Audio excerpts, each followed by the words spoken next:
quite a few years ago, I became friends with an expat on Bohol, and he had an interesting situation when it comes to finding somebody, a Filipina. And at the time, I really didn't give it much thought. He's a really good guy and, veteran from the Vietnam War and all that. And so he came to the Philippines, and he was actually in Bohol years before I was, and already had a Filipina living with him. She was a little older.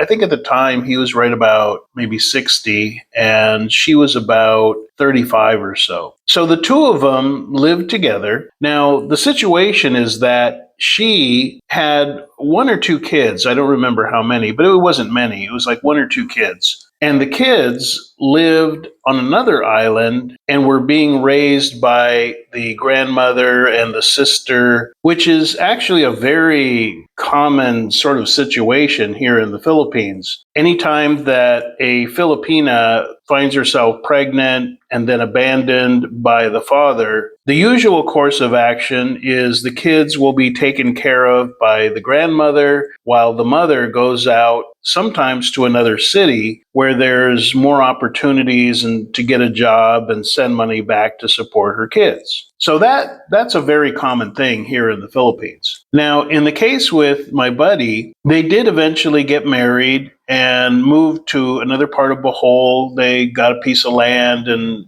built a house and all that. But at no time was it ever part of the plan to bring the kids in to live under their roof. They had come to an agreement in the beginning of their relationship that he did not want to raise kids. She wanted to stay with him. And so he agreed to send money once a month to support the children, but they were not going to come back and live with them at any time in the future.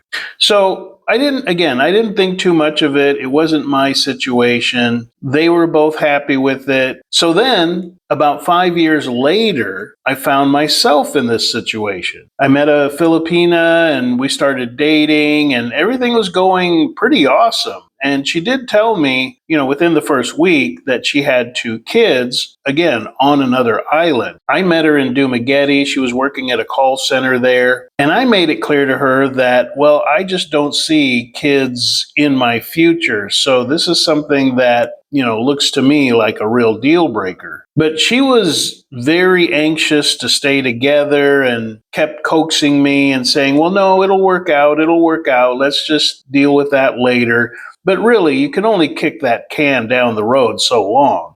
So then one evening, she proposed this situation to me. And she just flat out said, she goes, well, I understand you don't want kids in your life in the future or now. And so she said, well, my kids are fine being raised by my mother. We can just send them money once a month. And she said, this way you and I could go travel and go anywhere you want to go. It'll just be the two of us. And right away, I did not like that idea. But I took just an afternoon to go out by the beach by myself and give it some thought because my friend, they seemed pretty happy with it. But after just reflecting on it for a while, I said to myself, okay, let's push this forward in time. These kids are going to get older. At some point, they're going to be 18, 19, 20.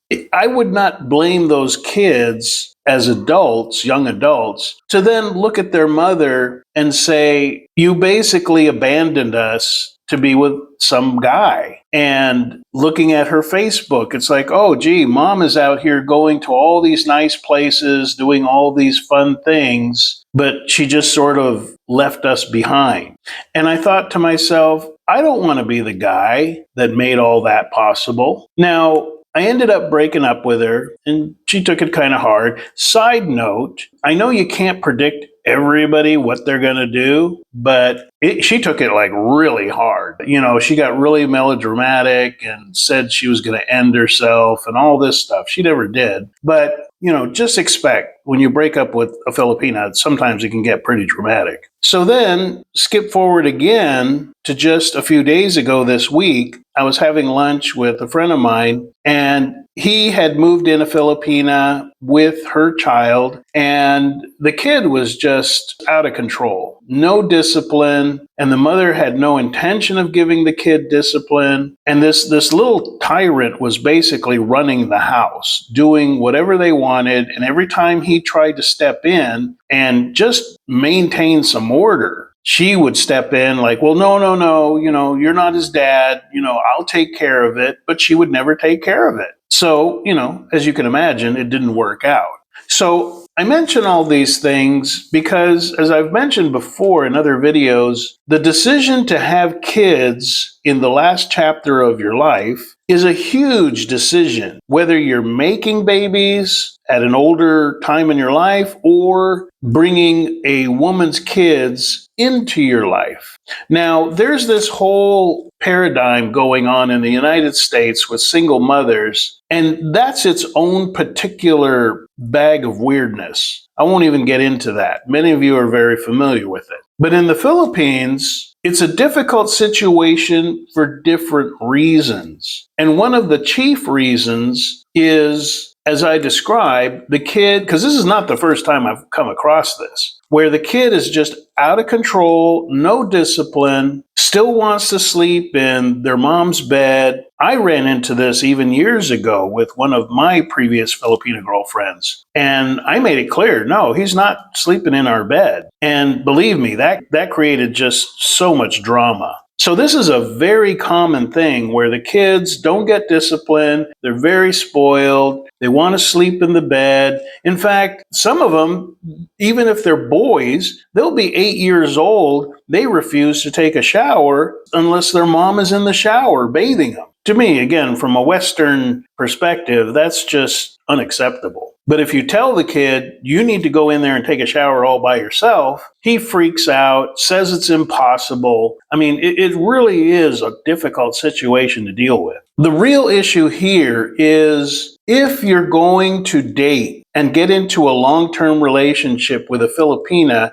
who has a child or two, one of two things has to happen. Either you get together and agree, she full on 100% agrees, she gives you, as her committed partner, carte blanche to exercise discipline with this child to rein them in so that they just behave like a normal human being, not like some feral animal, just jumping all over the couch and knocking things over, being destructive, abusing the pets. I mean, just, it really gets bad. I mean, the temper tantrums, I want ice cream, just all of that. That needs to be reeled in, just like a lot of us when we were kids. We got disciplined if we misbehaved. If we were out in a public place, at a restaurant, we as kids were expected to behave. And if we didn't, there would be consequences when we got home from our parents. That's all I'm talking about. Some people equate discipline with child abuse, and that's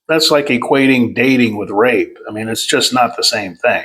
So as an expat and you're going out in the dating arena, I highly recommend that either you can come to agreeable terms with this single mother that you have the authority to discipline her kid because you're in a long-term relationship. Now, if you're just dating, don't even meet the kid. She shouldn't be having different men in and out of her kid's life. You shouldn't even be meeting this kid until you're convinced, the two of you, that you're going to be in a long-term relationship heading towards marriage. But you either need to establish that you have that authority to discipline their kid, or simply decide, do you want to take option B, where the kid lives somewhere else, you send some money every month. But like I said, me personally, I couldn't live with that. But like my friend, he did it. They seem okay with it. Again, I know everybody has their opinion on it. Me personally, like I said, I just don't think it's fair that a mother is choosing her own lifestyle at the expense of raising her kids. Kids should be with their parent. Of course, that leaves the third option, which is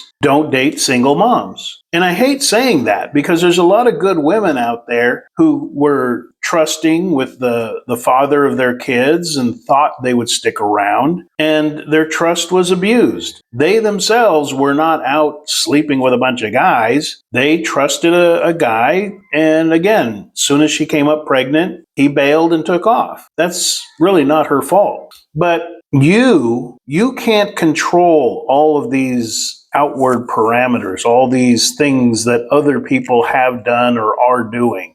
The only thing you can control is your decision on what type of woman you're going to date. If this is a hairball that you want nothing to do with, don't get serious with a single mom. Just tell yourself, I'm not going to do it. And when you come across a really pretty looking Filipina who's got a bubbly personality and you meet and she really likes you, and then you find out she's got some kids, but you know you don't want to raise kids, don't pursue it. You've got to have a commitment to yourself that you're not going to get entangled with something, a situation that you really don't want to get into. So I hope that gives you something to think about, because it really is a huge factor, a huge decision that will have a big impact on your life. And if you don't think it will, again, just imagine 1 or 2 kids in your house creating havoc